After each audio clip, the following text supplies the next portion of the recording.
정국과 맞물려 개헌 논의가 속도를 내고 있습니다. 상원제 도입과 세종시 행정수도 등 지방분권이 지역의 관심입니다. 출산과 육아를 위한 주 4일 출근제가 충북 공직사회에서 빠르게 확산되고 있습니다.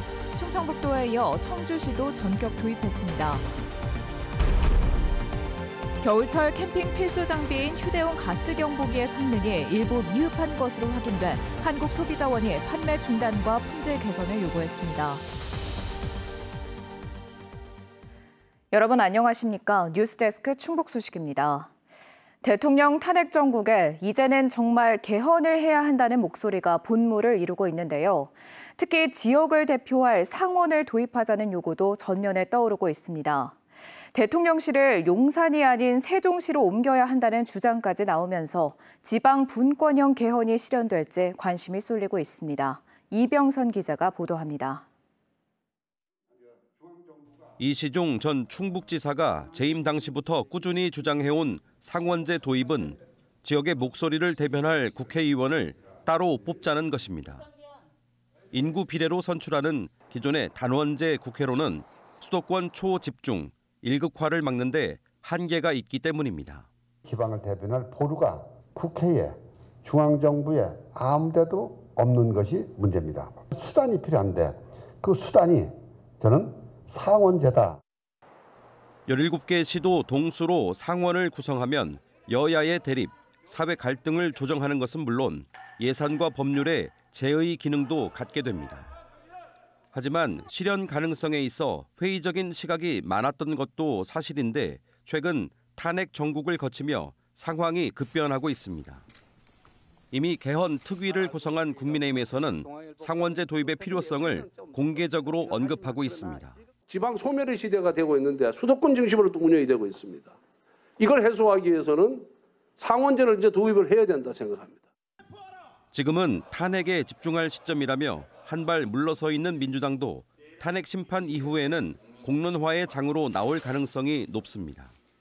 이런 가운데 전직 국회의원 단체인 헌정회와 시민단체들은 개헌의 동력을 끌어올리기 위한 행동에 나서고 있습니다. 여야 국회 부의장들도 참석한 범국민대회에서 상원제 도입을 명문화한 결의문을 채택하고 1000만 서명 운동에 돌입했습니다. 우리는 민주공화국을 향한 지역 대표형 상원제 등 지방분권 개헌을 추진할 것을 결의한다. 다만 정치권에 대한 불신이 높은 상황에서 상원제 도입을 위한 국민적 공감대를 넓히는 건 극복해야 할 과제입니다. 해법으로 우리가 나오는 게 그러면 국회의원 수는 동결시키거나 아니면 최소한으로 늘리고 대신 국회의원들에게 들어가는 총 예산만큼은 늘리지 말자. 한편으로는 이번 개헌을 계기로 세종시를 명실상부한 행정 수도로 만들자는 주장도 잇따르고 있습니다. 김경수 전 경남지사, 김동연 경기지사는 다음 대통령이 용산에 다시 들어갈 수 있겠냐며 수도 이전을 헌법에 명문화하고 대통령실을 세종시로 옮겨야 한다고 제안하고 있습니다. 1987년 이후 개헌의 최적기로 꼽히는 지금 지역의 열망을 담은 지방 분권형 개헌이 실현될지 귀추가 주목됩니다. MBC 뉴스 이병선입니다. 단양군 일대에서 소나무 재선충병이 추가 발병해 방제 작업이 벌어지고 있습니다. 단양군은 지난해 10월부터 매포읍과 적성면에서 감염목 22그루를 발견해 감염목을 비롯해 주변 소나무 114그루를 잘라낼 예정이라고 밝혔습니다. 또 오는 4월 말까지 영춘면을 포함한 122.27헥타르에서 확산 방지를 위한 나무 주사 작업을 펼칩니다. 소나무 재선충병에 감염된 나무는 100% 고사합니다. 저출생 위기 극복을 위한 대책이 사회 곳곳에서 쏟아지고 있지만 일과 육아를 병행하기는 쉽지 않죠. 충청북도가 이번 달부터 시행하는 주 4일 출근 근무제가 공직사회를 중심으로 급물살을 타고 있습니다. 김영일 기자가 보도합니다. 10개월 된 딸 승아를 두고 있는 충북도청 공무원 안혜지 씨. 맞벌이 부부라 아이 돌보기가 쉽지 않았지만 하루에 2시간씩 보장되는 육아 시간에 이어 주 4일 출근 근무제까지 시행되면서 한시름 덜게 됐습니다. 육아 시간은 이제 하원을 이제 도와줄 수 있어서 괜찮을 것 같고, 그 주 4일제를 함으로써 좀 아기와도 이제 소통할 수 있게 같이 시간을 보낼 수 있는 시간도 쓸 수 있고. 네. 나흘은 사무실에 출근하고 하루는 집에서 일하는 주 4일 출근 근무제. 충청북도가 임신부와 24개월 미만의 자녀를 둔 직원들을 대상으로 시행 중인 이 제도가 확산되고 있습니다.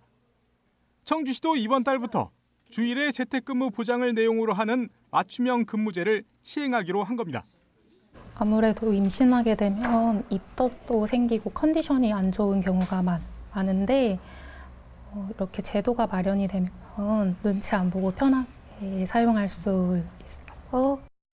여기에 더해 어린 자녀의 어린이집 등 하원을 돕기 위해 출근 시간도 최대 오전 11시까지 허용하기로 했습니다. 저 같은 경우는 아침에 이제 출근할 때 이제 아이를 어린이집에다가 등원을 시키고서 출근을 하는데 이렇게 좀 더 연장이 되면 아무래도 여유도 있고. 특히 동료들의 눈치 때문에 자유롭게 신청을 하지 못하는 일이 없도록 우수부서 평가에 재택근무와 모성 보호 시간, 육아 시간 사용 실적을 반영하기로 했습니다. 제도는 있지만 직원들이 사용하기에 부담스러운 부분이 없지 않아 있습니다. 그래 이런 제도 내 활성화를 위해서 저희가 우수부서 평가를 할 예정입니다. 저출생이 심각한 사회적 문제로 떠오른 가운데 출산과 육아를 지원하는 다양한 형태의 맞춤형 근무제는 공직사회를 중심으로 더욱 확산될 것으로 보입니다. MBC 뉴스 김영일입니다. 충청북도가 다음 달 시행을 예고한 다태아 조제분유 지원 사업 혜택이 확대됩니다. 충청북도는 일동 후디스가 다태아를 출산한 도내 가정에 연 13만 원 상당의 포인트 등을 지원하기로 했다며 도가 지원하는 연 120만 원의 조제분유 구입비를 더해 혜택 규모가 133만 원으로 커졌다고 밝혔습니다. 다태아 조제분유 지원 사업은 중위소득 120% 이하이고 출산 후 12개월을 넘지 않은 다태아 가정에 지원됩니다. 진천의 1년 5개월째 입주 지연 아파트 사태와 관련해 진천군의회가 조속한 보상을 요청했습니다. 진천군의회 이재명 의장은 시공 현장에서 시행사 대표를 만나 사전 점검 연기를 논의하고 입주 예정자들이 요구하는 지연 보상 요구에 오는 12일까지 답을 줄 것을 요청했다고 밝혔습니다. 진천읍의 2,450가구 규모로 조성 중인 해당 아파트는 당초 입주 예정일이 2023년 10월이었으나 원자재 수급과 인건비 상승 등을 이유로 현재까지 입주가 지연되고 있습니다. 최근엔 공사가 미비한 상태로 오는 8일 사전 점검이 예고되자 입주 예정자들이 반발해 왔습니다. 겨울 캠핑에 많이 사용하는 휴대용 가스누설 경보기 일부 제품의 성능과 안전성이 미흡한 것으로 나타났습니다. 국내에는 휴대용 감지기에 대한 안전 기준이 없는 상황인데요.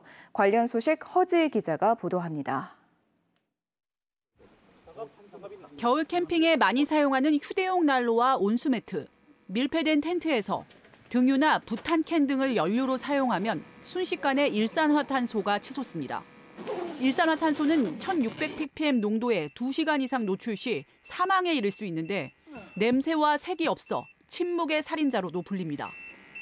이 때문에 일산화탄소 누출을 감지하는 휴대용 가스누설 경보기는 캠핑 필수 제품으로 자리 잡았습니다. 하지만 시중에 판매 중인 일부 제품의 성능이 미흡한 것으로 나타났습니다. 한국소비자원이 주택에 설치하는 경보기의 안전 기준을 적용해 15개 제품의 경보 농도를 측정한 결과 13개 제품이 충족하지 못했습니다.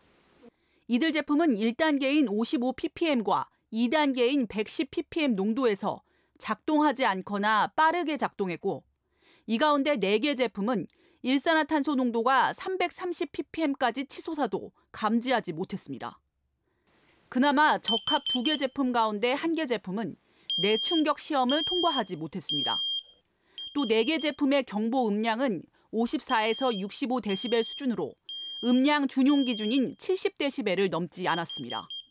공동주택 등 특정 소방대산물에 적용되는 가스누설 경보기 안전기준에 따른 시험인데 적용 예외인 이번 시험 제품 상당수가 기준을 충족하지 못한 겁니다.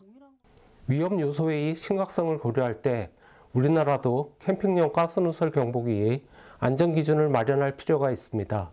한국소비자원은 이번에 성능이 미흡한 것으로 확인된 제품의 사업자에는 판매 중단과 품질 개선을 요구했습니다. MBC 뉴스 허지입니다. 오늘 오전 6시 10분쯤 음성군 삼성면의 한 식품 제조 공장에서 불이 나 2시간여 만에 진화됐습니다. 이 불로 설비와 창고용 공장 2동 980제곱미터가 전소해 소방서 추산 6억 원의 재산 피해가 발생했습니다. 경찰과 소방당국은 생산설비 공장동에서 불이 시작된 것으로 보고 정확한 화재 원인을 조사하고 있습니다.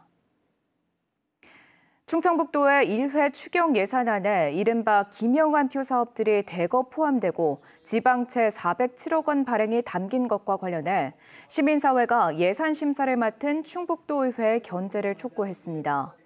충북참여연대는 도립파크골프장 예산과 옛 청풍교 개발을 위한 보수 보강 예산 등을 거론하며 도지사의 말이 곧 법이고 행정의 시작이 됐다며 밀어붙이기식 불통행정을 언제까지 감내해야 하냐고 비판했습니다. 그러면서 다음 주 추경 예산안 심사를 앞둔 충북도 의회에 합리적인 견제를 통해 졸속 행정을 바로잡아야 한다고 주장했습니다. 오는 8일 세계 여성의 날을 맞아 민주노총과 정의당 등 충북 진보단체가 여성 노동자들의 근로 환경 개선을 촉구했습니다. 지금까지 뉴스데스크 충북 소식이었습니다. 잠시 후 스포츠 뉴스가 이어집니다. 고맙습니다.